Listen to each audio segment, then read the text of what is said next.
Bismillahirrahmanirrahim.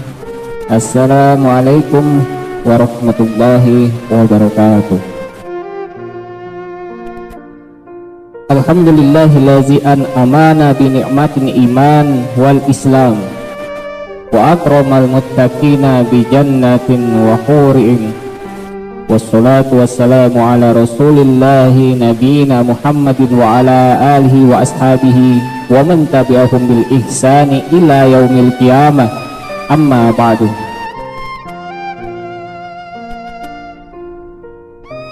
Ma'asyiral muslimin rahimakumullah. Musibah menurut definisi Al-Qurtubi adalah peristiwa yang menyakitkan orang mukmin. Dalam penggunaan bahasa kesehariannya, bagi bangsa Arab sering menggunakan istilah musibah untuk peristiwa bencana, baik bencana kecil maupun bencana besar. Sederhananya, musibah merupakan kejadian yang membawa kerugian dan kejelekan. Definisi ini sering dikaitkan dengan sebuah hadis yang diriwayatkan oleh Ikrimah. Pada suatu malam, lampu Rasulullah padam. Beliau berucap, "Inna lillahi wa inna ilaihi raji'un." Lalu seorang sahabat bertanya kepada beliau, "Ya Rasulullah, apakah ini termasuk musibah?" Kemudian Rasul menjawab, "Iya, segala sesuatu yang menyakitkan adalah musibah." Para ulama sepakat bahwa kehidupan dunia takkan pernah terbebas dari musibah. Tidak ada kesenangan hakiki di dalamnya. Semua kesenangan duniawi dalam pandangan Islam hanyalah bayang-bayang semu.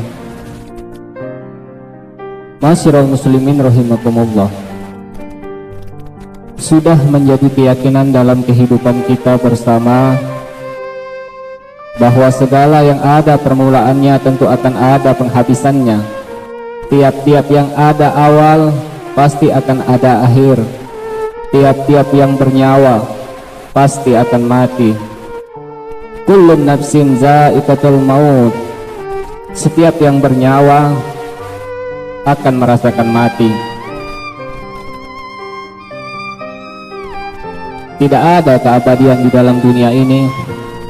Semuanya datang dan pergi silih berganti, berubah dari pergeseran masa dan perputaran waktu. Demikianlah kalau kita mau merenung dari alam di sekitar kita, sejak dari kehidupan tumbuh-tumbuhan, kehidupan hewan, sampai pada kehidupan kita yang bernama manusia.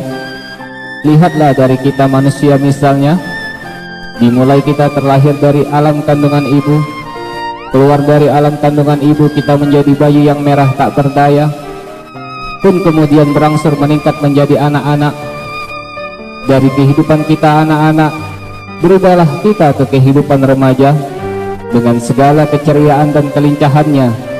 Dan dari usia remaja, naik lagi kita ke usia dewasa, untuk kemudian berangsur memasuki hari tua.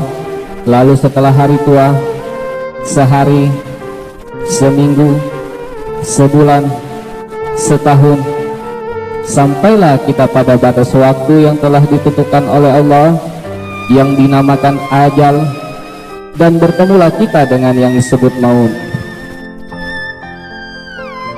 Ma'asyiral muslimin rahimakumullah. Kalau saja kita mau merenung atas perubahan-perubahan yang terjadi pada diri kita, seharusnya membuat kita insaf dan sadar. Dunia bukan tempat tinggal kita, tapi dunia tempat yang akan kita tinggalkan. Boleh jadi sekarang kita di atas tanah, tidak lama lagi tanah yang ada di atas kita. Sekarang dunia nyata, akhirat cerita, namun sebentar lagi dunia tinggal cerita, akhirat nyata. Makanya kalau kita mau bertaubat, jangan tunggu nanti-nanti. Nanti kita keburu mati. Jangan menunggu kapan-kapan, nanti keburu kita dikafani. Kematian adalah sesuatu yang pasti kita hadapi, sesuatu yang menjadi gerbang dari kehidupan dunia menuju kehidupan yang kekal, yaitu akhirat adalah kematian. Ma'asyiral muslimin rahimakumullah. Ujian tak selamanya menyakitkan. Begitu kata sebagian orang yang mampu memahami ujian secara benar. Bagi mereka, ujian yang pahit akan terasa manis, cobaan yang berat akan terasa indah, bagaikan tangga yang mengantarkan mereka menuju tingkatan yang lebih tinggi. Karena pada dasarnya ujian memiliki 3 tingkatan. Tingkat yang pertama adalah tingkat penyeleksian. Karena ujian adalah ajang untuk penyeleksian, untuk mengetahui siapa yang benar-benar berjuang, yang paling bersabar menghadapi cobaan dan kokoh imannya. Masih segar dalam ingatan kita apa yang dialami Rasulullah Shallallahu Alaihi Wasallam ketika beliau berdakwah di negeri Taif. Dakwah yang beliau sampaikan disambut dengan ejekan dan cacian. Bahkan mereka melempari beliau dengan kotoran unta. Meski begitu, Rasulullah tidak pernah marah. Justru beliau menyikapi dengan penuh kesabaran. Itulah Rasulullah, teladan kita yang mampu mengendalikan amarah ketika diperlakukan sangat buruk oleh penduduk Taif. Karena beliau yakin bahwa itu semua merupakan ujian dari Allah. Tingkat yang kedua adalah tingkat penyucian.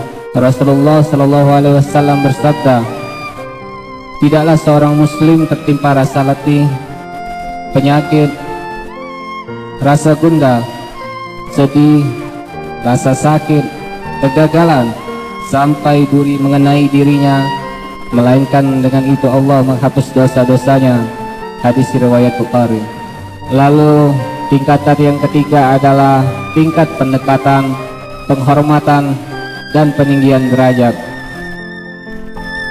Tingkatan ini merupakan buah dari penyeleksian dan penyucian.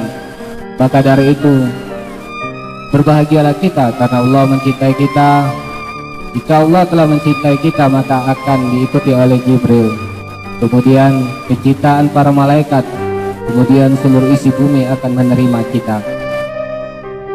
Siapa yang lulus menghadapi ujian dari Allah, dia termasuk orang-orang yang dekat pada Allah, dihormati dan ditempatkan pada derajat yang tinggi.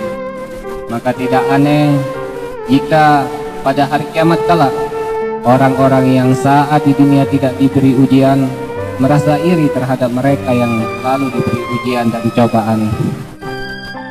Hal ini sebagaimana terlukis dalam sabda Rasulullah Sallallahu Alaihi Wasallam, orang-orang yang sehat amat menginginkan nanti pada hari kiamat ketika orang-orang yang mendapat musibah diberi pahala.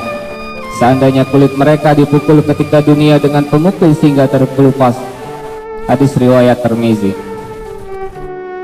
Ma'asyiral muslimin rahimakumullah. Demikianlah yang bisa saya sampaikan. Mudah-mudahan bermanfaat. Apabila ada kata-kata yang salah, saya mohon maaf, dan kepada Allah saya mohon ampun. Aqulu qawli hadza wa astaghfirullahal azim li wa lakum wa lisyairil muslimina wal muslimat fastaghfiru innahu huwal ghafurur rahim. Wassalamu alaikum warahmatullahi